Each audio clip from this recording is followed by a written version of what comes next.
رمضان يا خير الشهور يا فضل رحمن غفور فيك البشائر غيثها يهدي السعادة والسرور أدرك مجيئك نعمة يحيي التراحم والشعور اقبل إلهي صومنا وقيامنا أنت الشكور. السلام علیکم ورحمۃ اللہ وبرکاتہ۔ ربی اشرح لی صدری ویسر لی امری واحلل عقدۃ من لسانی یفقہوا قولی۔ آئیے آج شروع کرتے ہیں سحور سیشن کا ڈے 10۔ اعوذ باللہ من الشیطان الرجیم، بسم اللہ الرحمن الرحیم۔ سحری کا وقت رمضان المبارک کے برکتوں بھرے مہینے کا ایک عظیم تحفہ ہے۔ یہ وقت اللہ کی رحمتوں اور برکتوں کا مجموعہ ہے۔ سحری کا وقت وہ قیمتی لمحات ہیں جب اللہ تعالیٰ اپنے بندوں کی دعائیں قبول فرماتا ہے۔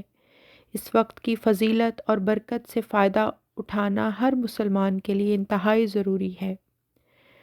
سحری کا وقت اصل میں ایک ایسی گھڑی ہوتی ہے جو انسان کو اللہ کے قرب کا احساس دلاتی ہے۔ یہ وقت تہجد کا بھی ہوتا ہے جب اللہ تعالیٰ اپنے بندوں کو پکار کر فرماتا ہے کوئی مغفرت طلب کرنے والا کہ میں اس کی مغفرت کر دوں، ہے کوئی رزق طلب کرنے والا کہ میں اسے رزق دوں، ہے کوئی تکلیف میں مبتلا کہ میں اس کی تکلیف دور کر دوں۔ سحری کرنا سنت ہے۔ رسول اللہ صلی اللہ علیہ وسلم نے ارشاد فرمایا، سحری کیا کرو کیونکہ سحری میں برکت ہے۔ یہ بخاری شریف کی حدیث ہے۔ سحری نہ صرف روزہ رکھنے میں مدد دیتی ہے بلکہ یہ اللہ کی طرف سے ایک برکت بھی ہے۔ سحری کا کھانا کھانا عبادت کا حصہ ہے۔ اگر کچھ نہ ملے تو پانی کا ایک گھونٹ پی لینا بھی سحری میں شامل ہو جاتا ہے۔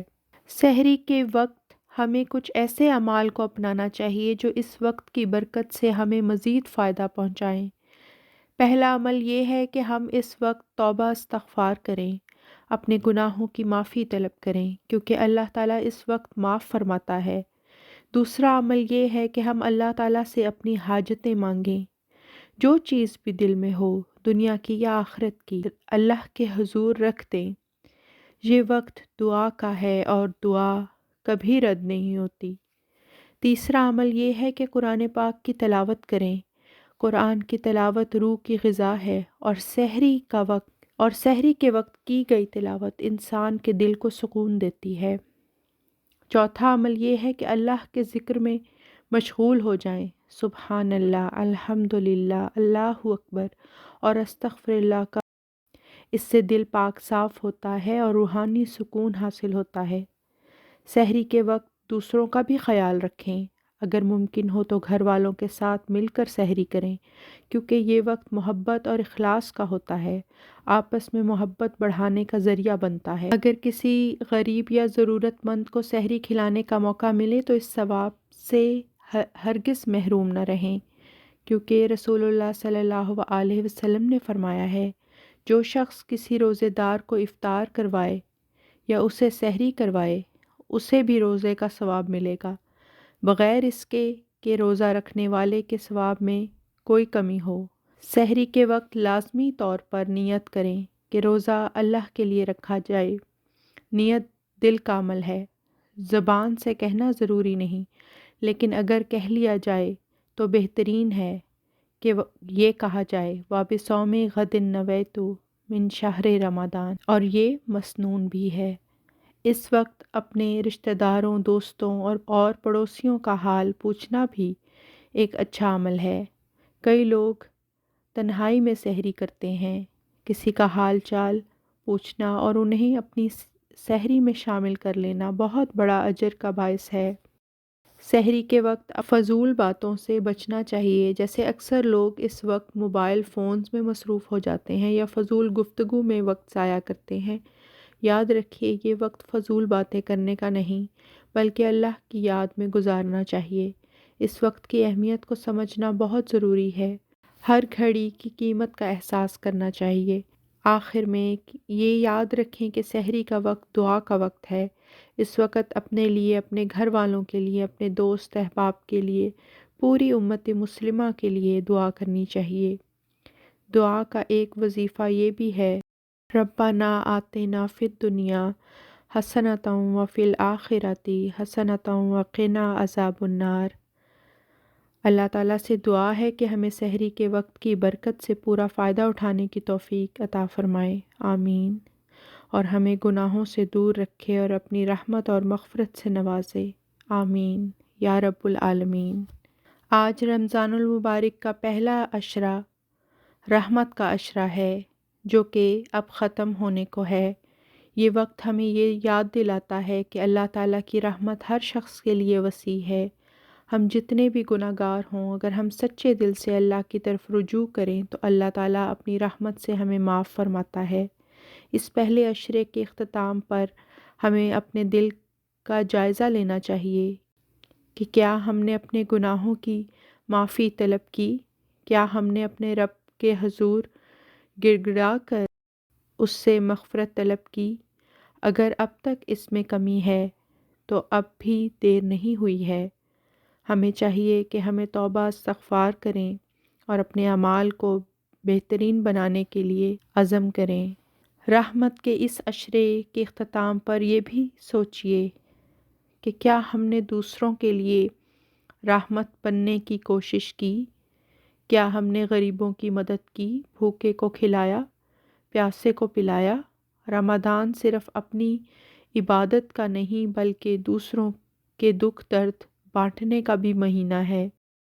اللہ تعالیٰ سے دعا کریں کہ ہمیں اس پہلے عشرے کی رحمت سے پورا فائدہ اٹھانے کی توفیق دے اور اگلے عشرے میں مغفرت حاصل کرنے کا موقع دے۔ اللہ ہمیں اپنی رحمت، مغفرت اور دوزخ سے نجات عطا فرمائے، آمین۔